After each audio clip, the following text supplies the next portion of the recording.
Hello friends, as you all know, there is a big global banking crisis going on all over the globe. So how it all started, let's discuss first with the case of Credit Suisse. So Credit Suisse is second biggest bank of Switzerland or was.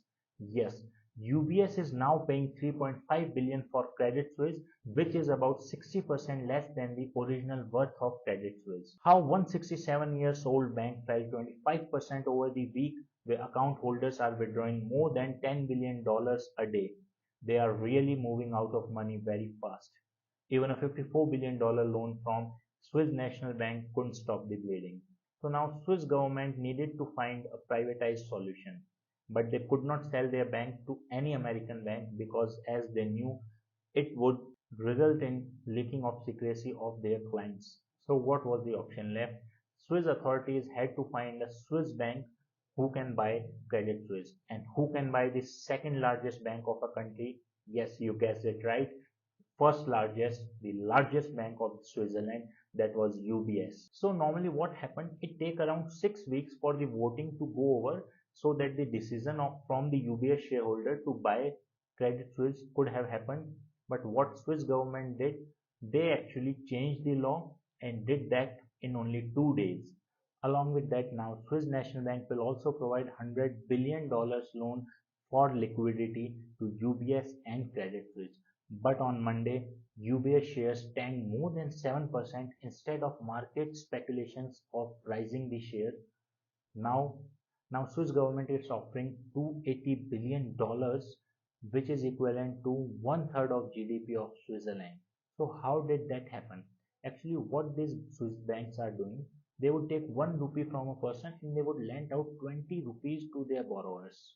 And the depositors were not even getting single penny. Even many depositors had to pay charges for safekeeping of their money by the Switzerland banks. So now that person wants to take his money back, that is 1 rupee. The Swiss banks didn't have any option because they could not repay because they already had lent 20 rupees, that is 20 times of the amount deposited. So this is not the case in India. As you all know, in India, banks are very rational and are being controlled by RBI and strictly regulated by RBI. So chances of this being happen in India are very less, but for sure India is also moving towards this loan bubble.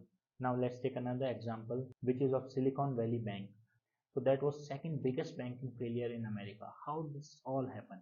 SVB, that is Silicon Valley Bank, started in 1983, and SVB used to invest heavily in real estate. In 1990, 50% of bank's portfolio was in real estate. In 1992, real estate markets crashed heavily. So what SVB did, they get rid of all its real estate portfolio and now only had 10% of their assets allocated in real estate. So actually they diversified their portfolio. But from there on, they started the same mistake.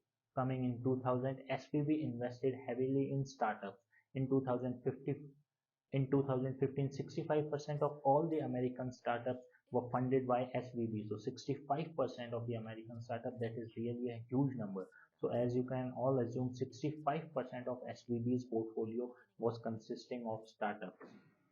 By the end of 2022, SVB was the 16th biggest lender of America with a total assets consisting of 200 billion US dollars and 175 billion deposits. So now the problem started from COVID-19 pandemic. In 2021, as you all know, startups raised funds really heavily, and especially tech startups. In US alone, 329.9 billion US dollars were raised. So startup need to deposit this money. In March 2021, total 124 billion deposited in SVB, which was 100% increase for SVB from past year. So now what SVB did? SVB invested most of their money in bonds, both corporate and government bonds. When interest rates were really very, SVB expected these interest rates to not go any higher. But the unexpected happened and US Fed raised the interest rates. And if you don't know, interest rates of a bond and prices of bond, they are inversely proportional. They are in inverse relation. So whenever interest rate will go down, bond prices will increase, and whenever interest rate will go up, bond prices will decrease. And because of this, SVB suffered a severe loss. Because you know what happened? Startup needed money, and as interest rates were high, startups stopped borrowing money from banks. What they did, they went for their money, which was mostly deposited in SVB Bank. So SVB was not having any money because they had already invested that money in bonds. So what SVB does now, SVB has to sell their bonds in loss in terms of providing money to their depositors, and that's what the SVB did, and this was their biggest mistake. SVB sold 21 billion US dollar worth of bonds with a loss of 1.8 billion dollars. So now as the news of loss became public, SVB shares went drastically down, and on 9th March 2023, 60% decline was noted in shares of SVB. Moody also downgraded rating of SVB just a day before. Now a rush started between people to withdraw their money from SVB, and this we also call in banking terms a bank run. Actually, this is not a scam which has been done by a bank. This is just due to mismanagement of bank. And now you might be wondering like why US government had to increase rates. US government increased interest rates because of the rising inflation.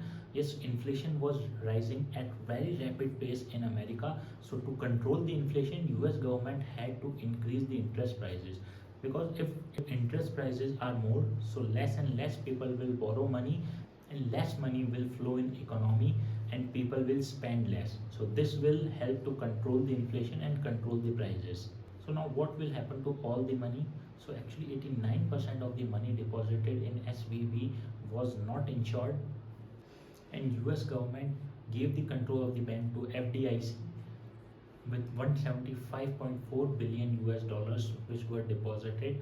So FDIC, what they did, they made a new bank from this deposit with the name of National Bank of Santa Clara, and they are searching another bank to merge this National Bank of Santa Clara with some other bank. Now Joe Biden, president of USA, has assured all the depositors that their money will be returned. After this crisis, US banking lost around $100 billion dollars and European banking industry lost around $50 billion dollars. And there's very little or you can say no effect in the Indian banking industry is strictly regulated by RBI, and they have to follow the RBI norms very strictly. For this, regular audits are being done by chartered accountants, and even RBI also strictly regulates the Indian banking industry. So Indian banking industry is surely in safe hands, so there is no need to worry.